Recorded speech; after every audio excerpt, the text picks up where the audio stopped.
Everyone, I hope all of you are doing good. और आज मैं लेकर आई हूँ structure of atom class 11th chemistry का न्यूमेरिकल्स वाला वीडियो। इस वीडियो के अंदर हम कुछ क्वेश्चंस पिक करेंगे जो पिछले कुछ सालों में जेईई, नीट और भी एंट्रेंस एग्जाम्स में पूछे गए हैं। इससे आपको आइडिया लगेगा कि इस चैप्टर से किस तरह के क्वेश्चंस पूछे जा सकते हैं। तो बच्चा पार्टी, हम इन सारे क्वेश्चंस को कॉन्सेप्ट के साथ अच्छे से समझेंगे। और इससे पहले मैं बता दूं कि इस लेसन के कुछ ऐसे इंपॉर्टेंट एरियाज है जहां से आपको ज्यादा न्यूमेरिकल्स या क्वेश्चंस पूछे जाते हैं, जैसे कि हाइड्रोजन स्पेक्ट्रम, जैसे कि क्वांटम नंबर्स, जैसे कि बोहर्स मॉडल ऑफ एटम। तो ये कुछ ऐसे एरियाज है जो न्यूमेरिकल के पर्सपेक्टिव से काफी इंपॉर्टेंट है। ठीक है, तो क्या सभी तैयार हैं? Let's get started.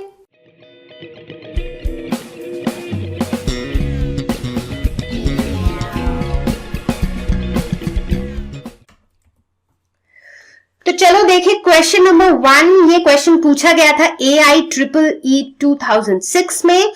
And the question says the uncertainty in position of an electron, mass is 9.1 into 10 to the power minus 28 grams, moving with a velocity 300 meter per second, accurate up to 0.001% will be।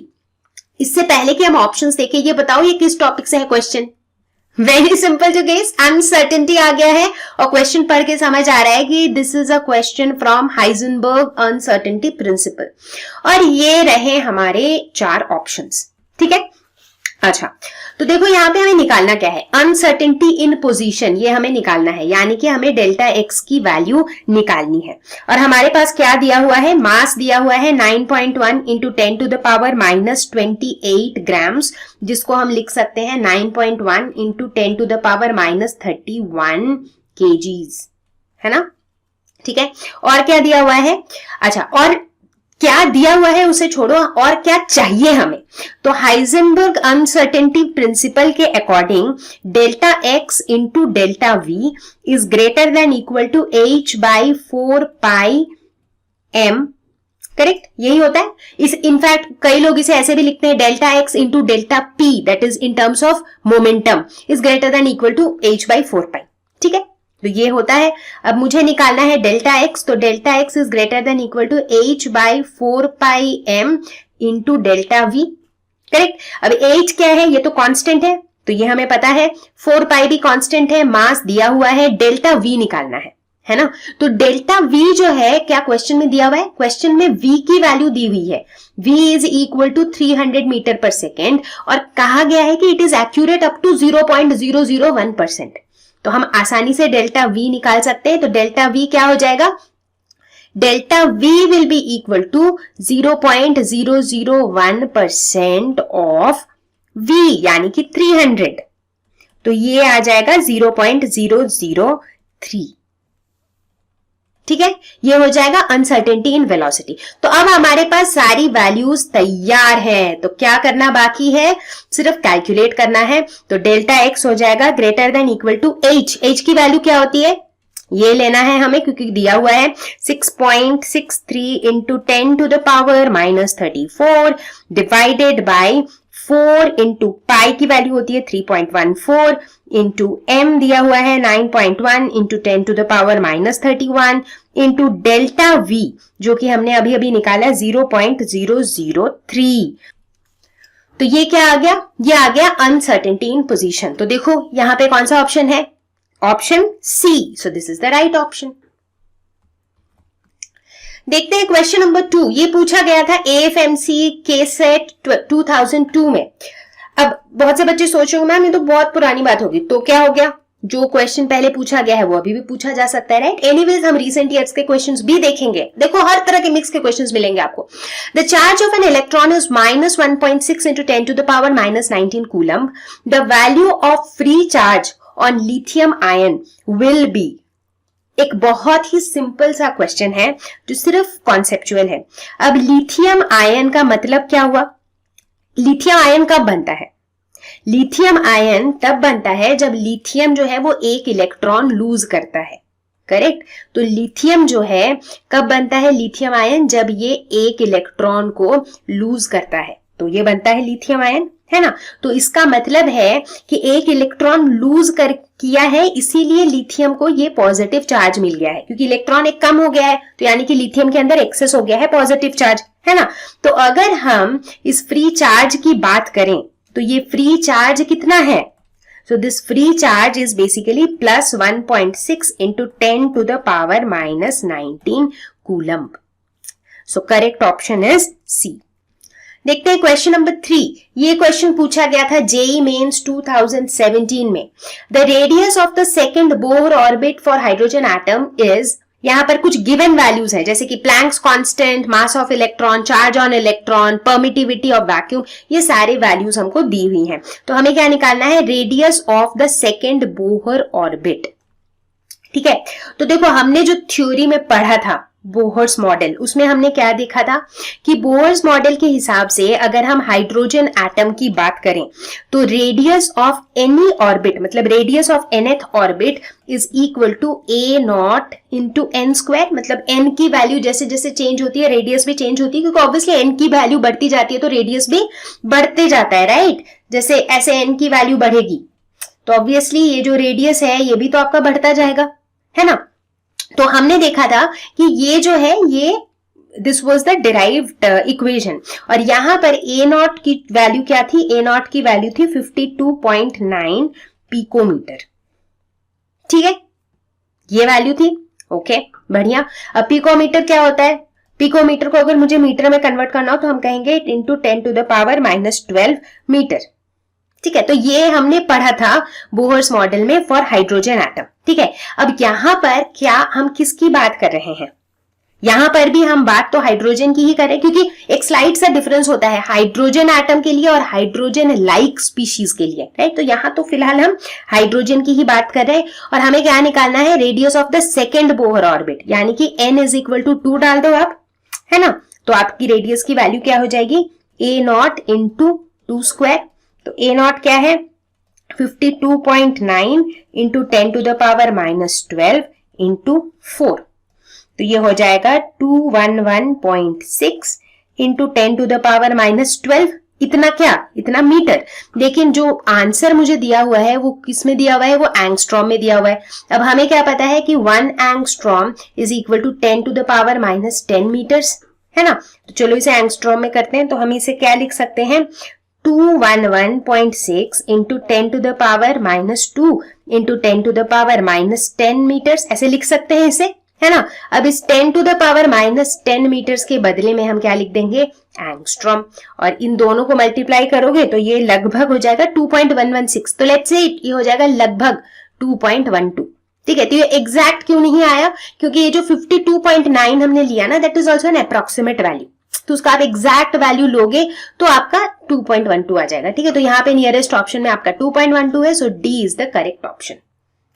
ठीक है, तो अब कुछ इस तरह के जो फॉर्मूले हैं that you will have to keep handy, ताकि जब इस तरह के मल्टीपल चॉइस क्वेश्चंस आप सॉल्व करो तो आप फटाफट से उन्हें यूज करके कैलकुलेट कर सको।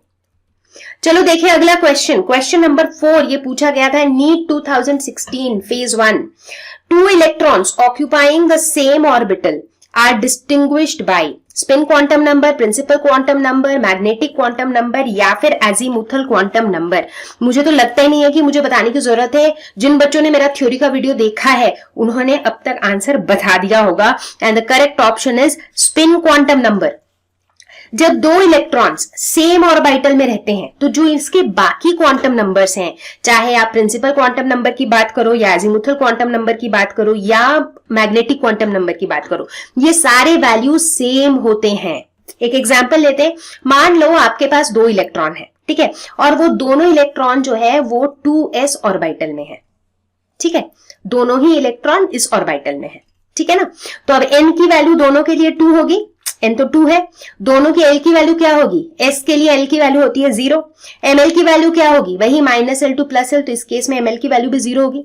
तो ये तीनों क्वांटम नंबर्स तो सेम ही है। तो फर्क क्या है? स्पिन क्वांटम नंबर का, क्योंकि एक इलेक्ट्रॉन का होगा स्पिन अप तो दूसरा का होगा स्पिन डाउन। करेक्ट। तो एक के स्पिन क्वांटम नंबर की जब हम बात करेंगे तो एक की वैल्यू होगी +½ और दूसरे की वैल्यू होगी -½ ठीक है। तो स्पिन क्वांटम नंबर ही अलग होगा। आगे बढ़ते हैं, अब देखते हैं एक एनसीईआरटी का क्वेश्चन जो कि फिलहाल हमारा क्वेश्चन नंबर 5 है। An atom of an element contains 29 electrons and 35 neutrons. Deduce the number of protons and the electronic configuration of the element. ठीक है, देखो हम हर तरह के क्वेश्चंस करेंगे, थोड़े आसान भी, थोड़े मुश्किल भी, थोड़े नीट के, थोड़े जेई के, हर तरह के क्वेश्चन कवर करेंगे। ठीक है, तो यहाँ पे क्या कह रहा है कि इसके अंदर इतने इलेक्ट्रॉन्स है, 29 इलेक्ट्रॉन्स है और 35 न्यूट्रॉन्स है। पहला पार्ट पूछ रहा है find the number of protons.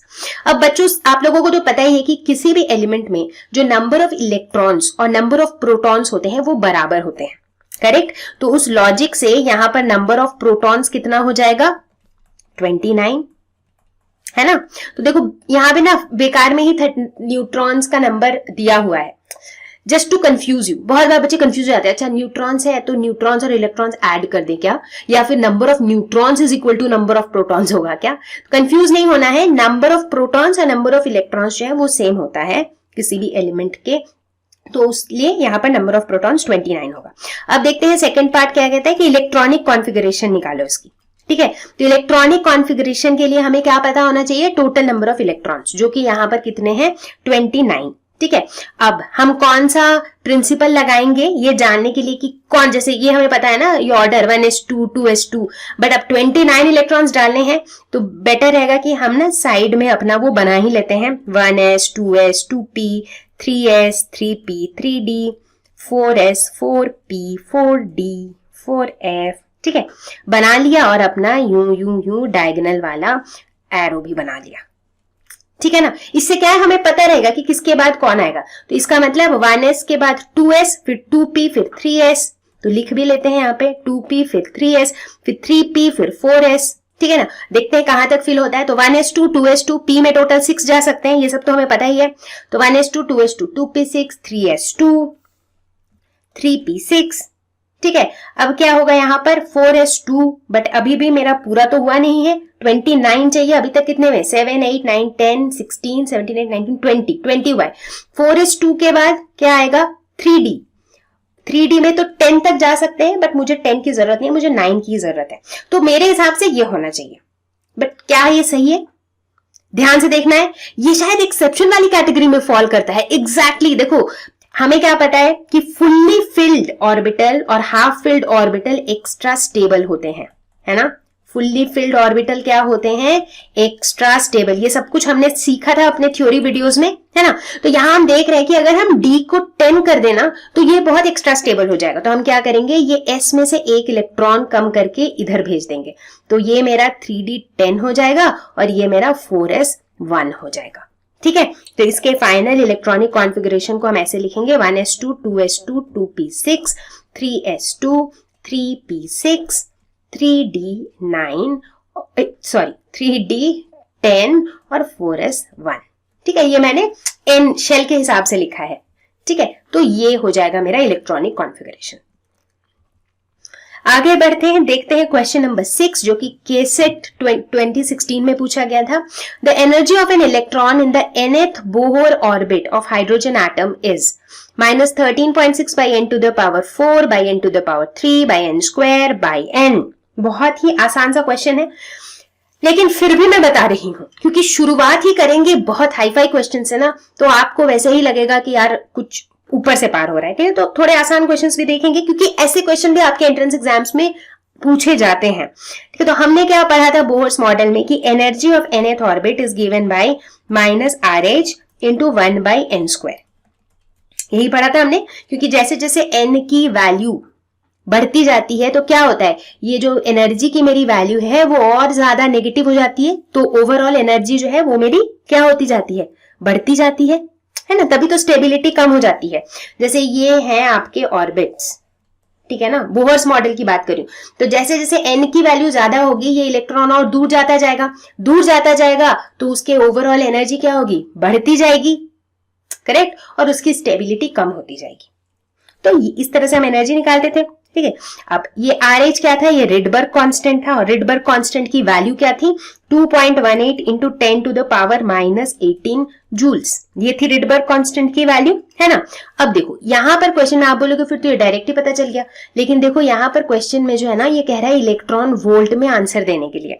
अब हमें क्या पता है, 1 electron volt is equal to 1.6 into 10 to the power -19 joules, ये होता है, ठीक है। तो रिडबर्ग कांस्टेंट को अगर मुझे इलेक्ट्रॉन वोल्ट में लिखना हो तो हम क्या करेंगे, जूल को इलेक्ट्रॉन वोल्ट में कन्वर्ट करेंगे, है ना। तो कैसे कन्वर्ट करेंगे, 1.6 इंटू 10 टू द पावर -19 से डिवाइड करेंगे, तो 2.18 into 10 to the power -18 divided by 1.6 into 10 to the power -19, तो ये वैल्यू क्या हो जाएगी, 13.62 इलेक्ट्रॉन वोल्ट, ठीक है। तो अब अगर हम एनर्जी की बात करें तो ये क्या हो जाएगा, -13.6 इंटू 1/n² इलेक्ट्रॉन वोल्ट, तो मतलब करेक्ट ऑप्शन इज सी। तो देखो इस तरह के क्वेश्चन में अभी तो मैंने आपके इंफॉर्मेशन के लिए इसको पूरा कन्वर्ट किया, बट अगर आपको ये रिलेशन भी पता है ना, तो यू बेसिकली नो कि एनर्जी जो है वो n² से रिलेटेड होता है, मतलब energy is proportional to 1/n²। तो इसीलिए यहां पर आप देख के ऐसे ही बता सकते हो कि कौन सा करेक्ट ऑप्शन है, क्योंकि यहां पर फर्क किस चीज का है, n के पावर का ही तो फर्क है, राइट। तो you can directly do this even without solving. Question number 7 ये पूछा गया था IIT JEE एडवांस्ड 2019 में, ठीक है। तो क्वेश्चन कहता है the ground state energy of a hydrogen atom is -13.6 electron volt, ठीक है। Consider an electronic state sigh of helium ion whose energy azimuthal quantum number and magnetic quantum number are -3.4 electron volt, 2 and 0, ठीक है। तो यानी कि यहां पर क्या क्या चीजें गिवन है, गिवन है एनर्जी जो कि है -3.4 इलेक्ट्रॉन वोल्ट, एजीमुथल क्वांटम यानी कि स्मॉल l, और मैग्नेटिक क्वांटम नंबर यानी कि ml, ठीक है। ये चीजें दी हुई है। अब हमें बताना है कि which of the following statements is are true. देखो ये ध्यान देना, इसका मतलब है कि यहां पर एक से ज्यादा करेक्ट ऑप्शंस हो सकते हैं, ठीक है ना। तो it is a 4D state, the nuclear charge experienced by the electron in this state is less than 2e, where e is the magnitude of the electronic charge. It has 3 radial nodes, it has 2 angular nodes. तो देखो एक एक करके options देखते हैं। सबसे पहले बात करते हैं ऑप्शन ए की, पहले चेक करते हैं कि क्या ये 4D स्टेट में है या नहीं, ठीक है। अब डी में है कि नहीं वो तो बताना बड़ा आसान है, L इज इक्वल टू 2 का मतलब है ये कौन सा वाला सबशेल है, ये डी सबशेल की बात हो रही है, ठीक है। अब खाली हमें ये देखना है कि क्या n की वैल्यू 4 है, तो मतलब पॉइंट नंबर 1 को चेक करने के लिए हमें ये चेक करना है कि is n is equal to 4। वो हम कैसे चेक करेंगे, इस एनर्जी की वैल्यू से। ये क्वेश्चन कह रहा है, यहां पर कहा जा रहा है कि ये जिस भी एनर्जी जिस भी nth ऑर्बिट में है या जिस भी स्टेट में है फिलहाल, उसकी एनर्जी कितनी है, -3.4 इलेक्ट्रॉन वोल्ट। हमें क्या पता है energy in the nth orbit कितना होता है, तो energy in the nth orbit जो है वो होता है -13.6 बाई n², ठीक है। यही होता है, अभी हमने इनफैक्ट पिछले क्वेश्चन में भी देखा था कि इस तरीके से जो है हम एनर्जी निकाल सकते हैं। अब देखो यहां पर एक कैच है, ऐसे हम निकालते हैं जब हम हाइड्रोजन की बात करते हैं, बट यहां पर हम किसकी बात कर रहे हैं, हीलियम की, जो कि हाइड्रोजन नहीं है but it is hydrogen like species. तो इनके केस में क्या होता है, this gets multiplied by Z², where Z is the atomic number of helium, ठीक है। ऐसे ही निकालते हैं हम, है ना। अब देखो यहां पर इस पर्टिकुलर क्वेश्चन में ये एनर्जी की वैल्यू दी हुई है -3.4, तो हम यहां पर एनर्जी की वैल्यू डाल देते हैं, ठीक है। तो ये हो जाएगा -13.6 डिवाइडेड बाई n की वैल्यू हमें निकालनी है, Z की वैल्यू हो जाएगी 2, हीलियम का एटॉमिक नंबर 2 होता है, तो 2² हो जाएगा 4। तो अब इसे कैलकुलेट करके हम n की वैल्यू निकाल सकते हैं, है कि नहीं। तो हम देखेंगे n² क्या हो जाएगा, 13.6 divided by 3.4 into 4, and this is equal to 16। तो फिर n इज इक्वल टू √16 यानी कि 4। तो हम देखते हैं n की वैल्यू 4 ही निकल रही है, तो यानी कि ये कौन सा स्टेट है, ये 4D स्टेट है। तो ये जो ऑप्शन है, दिस ऑप्शन इज ट्रू, पहला ऑप्शन तो मेरा ट्रू है, ठीक है। चलो बढ़िया है। अब बात करते हैं ऑप्शन नंबर बी की। तो अगर ऑप्शन डी की बात करें, ये कह रहा है कि the nuclear charge experienced by the electron in this state is less than 2e।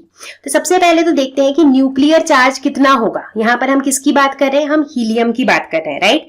अब हीलियम प्लस है, इसका मतलब क्या है कि हीलियम ने एक इलेक्ट्रॉन लूज किया है, ठीक है। बट हीलियम के अंदर प्रोटॉन कितने हैं, 2 है, करेक्ट। प्रोटॉन तो लूज नहीं किया, प्रोटॉन तो 2 ही है ना। तो यानी कि जो न्यूक्लियर चार्ज है, अगर मैं हीलियम की बात करूं तो हीलियम का न्यूक्लियर चार्ज कितना है, न्यूक्लियस के अंदर का चार्ज कितना है, +2e, क्योंकि उसके अंदर 2 प्रोटॉन है और उनमें पॉजिटिव चार्ज है, तो +2e है, ठीक है। तो अब अगर मैं हीलियम प्लस की बात करूं, जिसने एक इलेक्ट्रॉन लूज भी कर दिया है, तब भी उसके अंदर न्यूक्लियर चार्ज कितना है, +2e ही है, ठीक है। लेकिन अब हीलियम प्लस के अंदर इलेक्ट्रॉन कितना है, इसके अंदर न्यूक्लियर चार्ज तो +2e है, बट इसके अंदर इलेक्ट्रॉन कितना है, आइडियली हीलियम में 2 इलेक्ट्रॉन था, बट हीलियम प्लस में इसने एक इलेक्ट्रॉन लूज कर दिया है, तो इट हैज 1 इलेक्ट्रॉन। तो बेसिकली इसकी कंडीशन कुछ ऐसी है कि जो न्यूक्लियस है ना, इसमें +2e चार्ज है, ठीक है, लेकिन इसके बाहर इलेक्ट्रॉन कितना है, सिर्फ 1 इलेक्ट्रॉन है। तो यानी कि सिर्फ 1 इलेक्ट्रॉन है, इसका मतलब there is no screening effect. Screening effect कब होता है, जब एक से अधिक इलेक्ट्रॉन्स होते हैं, तभी तो वो एक दूसरे को, अंदर वाले इलेक्ट्रॉन बाहर वाले को स्क्रीन करता है। तो यहां पर कोई स्क्रीनिंग इफेक्ट हो ही नहीं रही है। तो फिर ये वाला जो इलेक्ट्रॉन है, ये कितना न्यूक्लियर चार्ज एक्सपीरियंस करेगा, +2e, क्योंकि इस न्यूक्लियर चार्ज को कम करने वाला, शील्ड करने वाला तो कोई है ही नहीं। तो इसीलिए जो ये ऑप्शन बी है ये फॉल्स है, क्योंकि ऑप्शन बी कह रहा है the nuclear charge experienced by the electron is less than 2e, not less than 2e, it is equal to 2e, क्योंकि यहां स्क्रीनिंग हो ही नहीं रही है कोई, ठीक है। तो ये फॉल्स है। अब हम बात करते हैं ऑप्शन सी की, इट हैज 3 रेडियल नोड्स। तो बच्चों हम रेडियल नोड्स कैसे निकालते हैं, इसके बारे में भी हमने बहुत अच्छे से डिस्कस किया था हमारे थ्योरी वीडियो में, कि नंबर ऑफ रेडियल नोड्स जो होता है that is given by n-1 - l, ठीक है। तो यहां पर n की वैल्यू कितनी है, हम जिस स्टेट की अभी बात कर रहे हैं that is a 4d state, right. तो n की वैल्यू 4 है और l की वैल्यू 2 है, तो ये हो गया 4 - 3 दैट इज 1। तो नंबर ऑफ रेडियल नोड्स 1 होगा, बट यहां पर ये कह रहा है 3, यानी कि ये फॉल्स है।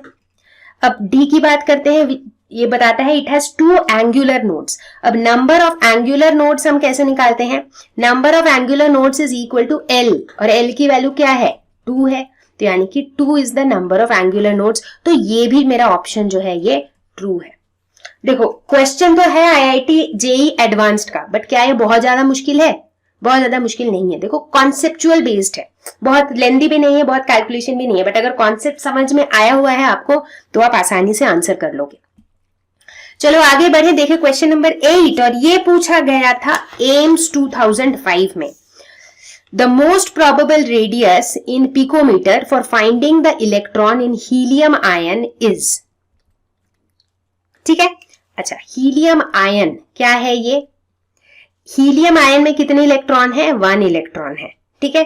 और ये 1 इलेक्ट्रॉन कहां पे रहेगा, अगर हीलियम आयन की बात करें तो ये 1 इलेक्ट्रॉन जो है ये 1s1 में रहेगा, ऐसा ही कुछ होगा इसका इलेक्ट्रॉनिक कॉन्फ़िगरेशन।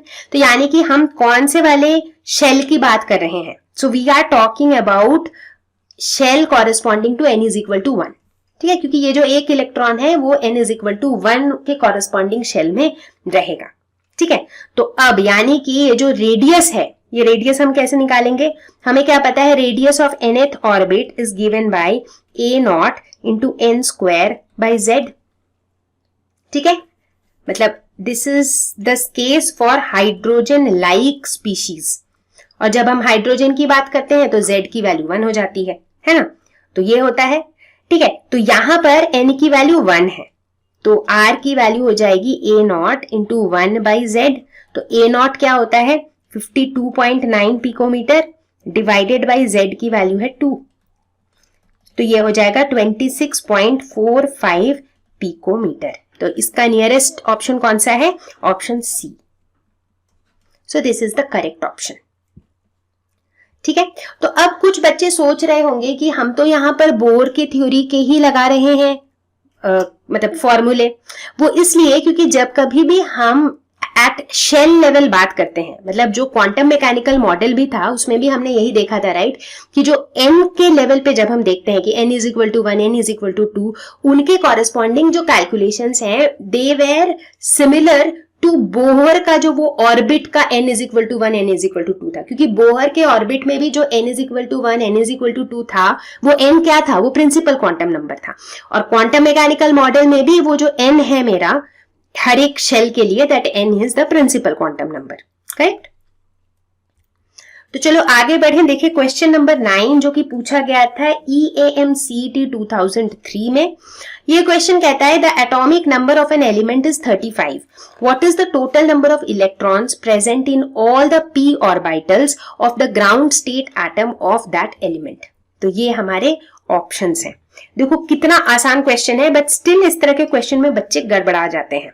कैसे गड़बड़ाते हैं वो भी बताऊंगी। तो ये क्वेश्चन में बताया गया है कि एटॉमिक नंबर है 35, तो यानी कि मेरे पास टोटल कितने इलेक्ट्रॉन्स हैं, 35, ठीक है। अब इन 35 इलेक्ट्रॉन्स को मुझे इसके अलग अलग ऑर्बिटल्स में डालना है, ठीक है। तो कैसे डालेंगे, वही 1s2, 2s2, 2p6। तो यहां पर फिर से बना ले क्या 1s2s वाली, आई गेस बना लेते हैं, अच्छा रहेगा।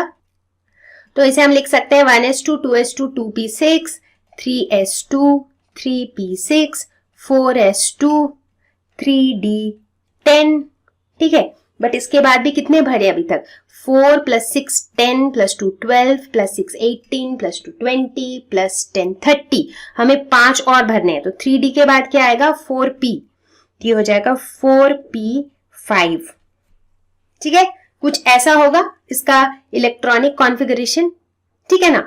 अब देखो इस कॉन्फ़िगरेशन को अगर देखो, क्वेश्चन क्या पूछ रहा है, total number of electrons present in all the p orbitals. अब p ऑर्बिटल्स कहाँ कहाँ है, ये एक p ऑर्बिटल है, ये एक p ऑर्बिटल है और ये एक p ऑर्बिटल है, ठीक है। ये 3 है मेरे p ऑर्बिटल्स। तो इनमें टोटल कितने इलेक्ट्रॉन है, 6 + 6 + 5 यानी कि 17। तो टोटल 17 इलेक्ट्रॉन्स है p ऑर्बिटल में। So option C is the correct option. तो बहुत बार बच्चे ना ये वाली चीज मिस कर जाते हैं कि in all the p orbitals, बहुत बार लोग सोचते हैं कि जो आउटर मोस्ट p ऑर्बिटल है उसमें जितने इलेक्ट्रॉन है वो डाल दो, करेक्ट। तो इस तरह का कंफ्यूजन कई बार हो जाता है। अब वापस से देखते हैं क्वेश्चन नंबर 10 जो कि एक एनसीईआरटी का क्वेश्चन है। N electron is in one of the 3d orbitals, give the possible values of n, l and ml। पिछले चूंकि हम काफी कॉम्पिटिटिव एग्जाम के क्वेश्चन कर रहे हैं, उसके सामने ये बहुत ही आसान सा क्वेश्चन लगेगा, बट ये सब कॉन्सेप्ट की भी क्लैरिटी रहनी चाहिए क्योंकि आपके बोर्ड एग्जाम्स में पूछे जा सकते हैं। तो ये 3d ऑर्बिटल में है, 3d यानी कि n की वैल्यू कितनी है 3, d की बात कर रहे हैं हम, तो d ऑर्बिटल के लिए l की वैल्यू क्या होती है 0 होती है, s के लिए, p के लिए होती है 1, d के लिए होती है 2, तो यानी कि l इज इक्वल टू 2, ठीक है। ml की वैल्यू क्या हो जाएगी, ml की कितनी वैल्यूज होती हैं, सो ml हैज 2l + 1 वैल्यूज, और वो 2l + 1 वैल्यूज कौन सी होती हैं, -l 2 + l थ्रू 0 इंक्लूडिंग 0, जो भी कह लो, ठीक है। तो यानी कि ml की पॉसिबल वैल्यूज हो जाएंगी -2 से लेकर के +2 तक। तो ये हो जाएंगे possible values of n, l and ml। अब देखते हैं question number 11। Which among the following species has the same number of electrons in its outermost as well as penultimate shell? Penultimate मतलब जो सबसे बाहर वाले से नेक्स्ट वाला, मतलब सेकेंड लास्ट बोल सकते हो, ठीक है। तो कौन सी स्पीशीज है जिसका लास्ट शेल और लास्ट सेकेंड शेल दोनों में सेम नंबर ऑफ इलेक्ट्रॉन्स होंगे। तो सबसे पहले तो देखते हैं कि इन सब में कितने कितने इलेक्ट्रॉन्स हैं। अब Mg2+, ठीक है, मैग्नीशियम का एटॉमिक नंबर होता है 12, बट इसमें ना +2 है, यानी कि ये 2 इलेक्ट्रॉन दान कर चुका है, तो इसके अंदर अभी फिलहाल 10 इलेक्ट्रॉन है। ऑक्सीजन का एटॉमिक नंबर होता है 8, बट ये 2- है, यानी कि इसने 2 इलेक्ट्रॉन लिए हैं, तो क्या कितने इलेक्ट्रॉन हो गए इसमें 10। फ्लोरीन का वैसे तो होता है 9 एटॉमिक नंबर, लेकिन ये माइनस है, F- है, मतलब इसने 1 इलेक्ट्रॉन लिया है, तो इसमें भी 10 इलेक्ट्रॉन है। कैल्शियम की अगर बात करें तो इसमें वैसे तो 20 होता है क्योंकि इसका एटॉमिक नंबर 20 है, बट इसने 2 इलेक्ट्रॉन दान कर दिया है, तो अभी फिलहाल इसमें 18 इलेक्ट्रॉन्स है। तो इतने इतने इलेक्ट्रॉन्स हैं इन सब में। देखो इतना पता चलते ही ना आपको पता चल जाएगा कि यार शुरू के जो तीनों एलिमेंट्स है ना, इनका तो इलेक्ट्रॉनिक कॉन्फ़िगरेशन एक ही जैसा होगा, राइट, तो बचा चौथा वाला, तो चौथा वाला ही राइट आंसर होगा। क्वाइट ऑब्वियस है, बट एनीवेज जो मैं लिख के दिखाती हूँ, जिसका 10 है उसका कैसा होगा electronic configuration, 1s2 2s2 2p6। ठीक है, तो देखो जो आउटर मोस्ट शेल है वो क्या है, n is equal to 2 is outermost shell, उसमें कितने हैं इलेक्ट्रॉन, टोटल 8 है। और पेनल्टीमेट शेल यहाँ पे क्या हो जाएगा, ये वाला, उसमें 2 है। अब इन तीनों के तो सेम ही होंगे इलेक्ट्रॉनिक कॉन्फ़िगरेशन की बात करें तो। कैल्शियम का लिखते हैं, ये हो जाएगा 1s2 2s2 2p6 3s2 3p6। तो इसमें अगर हम देखें तो इसका आउटर मोस्ट शेल क्या है, corresponding to n is equal to 3। तो ये आउटर मोस्ट शेल है और इसके अंदर कितने इलेक्ट्रॉन्स हैं, 2 + 6 यानी कि 8 इलेक्ट्रॉन्स। और इसका पेनल्टीमेट शेल मतलब लास्ट सेकंड शेल क्या होगा, corresponding to n is equal to 2, इसमें कितने इलेक्ट्रॉन्स हैं, 2 + 6 यानी कि 8 इलेक्ट्रॉन्स। तो इसमें हम देखते हैं कि आउटर मोस्ट शेल और पेनल्टीमेट शेल दोनों में सेम नंबर ऑफ इलेक्ट्रॉन्स हैं। So the correct option is D. तो बच्चों, I hope you found the video useful. अगर आपका किसी भी तरह का फीडबैक हो तो आप हमें कमेंट सेक्शन में लिख के ज़रूर बताएं, और मैं आपको जल्दी ही मिलूंगी अगले वीडियो के साथ। तब तक के लिए stay home, stay safe, take care, bye bye.